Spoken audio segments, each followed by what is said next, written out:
সবাই আমার বলছে ওর বিরুদ্ধে কিছু বলার নাই, ও এমনি 12 তারিখে হাইরা যাবে, পচা মাল নিয়ে কিছু বলার দরকার নাই।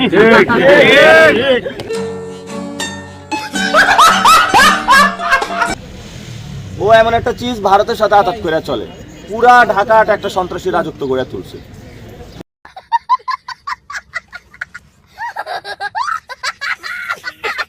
এমন একটা চিজ আওয়ামী লীগের সাথে আঘাত করে চলে। আসসালামু আলাইকুম দর্শক, আপনাদেরকে স্বাগতম জানাচ্ছি জনতা টিভি ডিও চ্যানেলের পক্ষ থেকে। তো দর্শক, আজকে আপনাদেরকে একটি ভিডিও দেখাবো, একটি হাস্যকর ভিডিও, যেটা মির্জা আব্বাসের পক্ষে এটা খুব দুঃখজনক যে নাসিরউদ্দিন পাটোয়ারি তার কিন্তু একটা পোতা অথবা নেতের সমতুল্য, তারপরেও সে কিন্তু মির্জা আব্বাসকে ছাড় দিচ্ছে না, ঠিক আছে? তো সে কিন্তু একের পর এক মির্জা আব্বাসের যত গোপন তথ্য আছে আর কি, সে কিন্তু ফাঁস করার চেষ্টা করছে। তো আজকে মিডিয়ার সামনে মির্জা আব্বাসকে কিন্তু নাসিরউদ্দিন পাটোয়ারি সে কিন্তু তাকে বড় একটা চাঁদাবাজ হিসেবে স্বীকৃতি দিয়েছেন। তো চলুন দর্শক, আজকের ভিডিওটা আমরা দেখে আসি।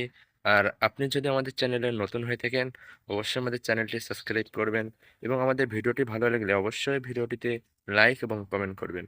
তো চলুন আজকের ভিডিওটি শুরু করি। মির্জা আব্বাস কিন্তু বড় দুর্নীতিবাজ, আপনারা জানেন যে ওনার মামলা কয়টা। ও এমন একটা চিজ আওয়ামী লীগের সাথে আঘাত করে চলে। সে হলো ওই যে ব্যাংকের ভিতরে বসে বসে, হ্যালো কেমন আছো আওয়ামী লীগ বন্ধুরা, তোমরা ভিতরে আসো আলাপ করি। ভাই ভাই একটা সন্ত্রাসী যদি আপনাকে একটা চাঁদাবাজ, ও তো হারাম টাকা, আমি ওটা খাইলে তো সমস্যা হবে আমার। আমি হারাম কোনো খাই না, এই বিরিয়ানি ওনার যদি হালাল ইনকাম থাকে সেটা সোর্স বের করুন। আরেকটা বিষয় হলো মির্জা আব্বাস কিন্তু বড় দুর্নীতিবাজ, আপনারা জানেন যে ওনার মামলা কয়টা। তাকে 5ই আগস্টের পরে 2টা মামলা রিলিজ দেওয়া হয়েছে এবং এই ফ্ল্যাট জালিয়াতির মামলা রাজুকে, এবং তার অনেকগুলো মামলা চলমান আছে। তার নামে অনেকগুলো দুর্নীতির মামলা হয়েছে, ওই মামলাগুলো গেল কই, হাওয়া হয়ে গেছে। সে পুরা আওয়ামী লীগ আমলে আন্দোলনের কারণে মামলা খাটছে কয়টা, মাত্র 7টা। মির্জা ফখরুল কয়টা খাটছে, 129টা। সে হলো ওই যে ব্যাংকের ভিতরে বসে বসে, হ্যালো কেমন আছো আওয়ামী লীগ বন্ধুরা, তোমরা ভিতরে আসো আলাপ করি, এই ধরনের গাল গল্প করতো। মাত্র 7টা মামলা গেছে।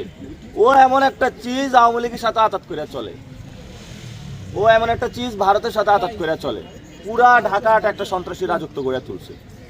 সবাই আমার বলছে ওর বিরুদ্ধে কিছু বলার নাই, ও এমনি 12 তারিখে হাইরা যাবে, পচা মাল নিয়ে কিছু বলার দরকার নাই। ও এমন একটা চিজ ভারতের সাথে আঘাত করে চলে, পুরা ঢাকাটা একটা সন্ত্রাসী রাজত্ব গড়ে তুলছে। সবাই আমার বলছে ওর বিরুদ্ধে কিছু বলার নাই, ও এমনি 12 তারিখে হাইরা যাবে, পচা মাল নিয়ে কিছু বলার দরকার নাই।